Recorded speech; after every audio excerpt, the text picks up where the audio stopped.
سلام و درود، خدا قوت. با مشخص شدن یک ناحیه عرضه و یک ناحیه تقاضا پوزیشن رو انداختیم. در ناحیه تقاضا فشار بالاست و با کلوزش یه پوز قرمز انداختیم با TP 400 خط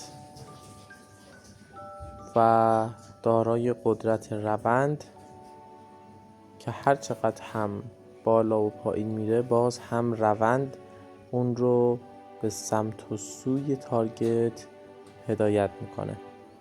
یعنی داشتن حمایت روند یکی از الزامات و واجبات در این عرصه هستش و عملاً الان نزدیک تیپیه و داره سقف و کف‌های دوقلو میسازه و بالا و پایین میره. اما دقت بفرمایید که روند کلی میل به نزول داره، پس ما میتونیم تارگت خودمون رو همچنان حفظ بکنیم.